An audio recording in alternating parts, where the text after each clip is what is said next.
मागील 8 दिवसापासून नांदेड जिल्ह्यातील अनेक भागात वादळी वारे आणि पावसाने थैमान घातले आहे। आज झालेल्या वादळी वाऱ्यासह पावसाने नांदेड जिल्ह्यातील किनवट तालुक्यातल्या मोहपूर खेडी गावातील अनेकांच्या घरावरचं छप्पर उडून गेले। या गावातील नागरिकांच्या घरावरील कौलारू छत 3 पत्रे उडून गेली आहेत। त्यामुळे गावातील अनेक गोरगरिबांचे संसार उघड्यावर आले आहेत। या नुकसानग्रस्तांना मदत करावी अशी मागणी होते।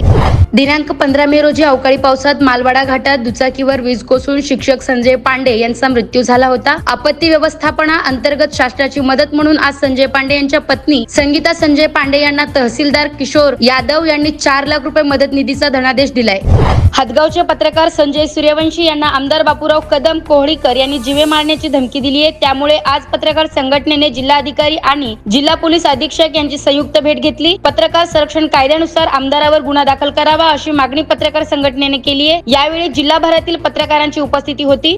नांदेड जिल्ह्यातील देगलूर शहरात पहिल्याच पावसाने सर्व रस्ते पाण्याखाली गेले आहेत। सकल भागातील अनेक घरात देखील या पावसाचे पाणी शिरल्याने गोरगरीब कुटुंबाचे मोठे नुकसान झाले। देगलूर नगर परिषदेने अद्याप नालेसफाई केली नसल्याने नागरिकांना मोठा मनस्ताप सहन करावा लागतोय। देगलूर बिलोली मतदारसंघात 14 नव्या कोऱ्या एसटी बसेस उपलब्ध झाल्या आहेत। या बसेसचा आज आमदार जितेश अंतापूरकर यांच्या हस्ते लोकार्पण सोहळा पार पडला। सीमावर्ती भागातील एसटीच्या प्रवाशांना लांब पल्ल्याचा प्रवास या बसेस मधून करता येणार आहे।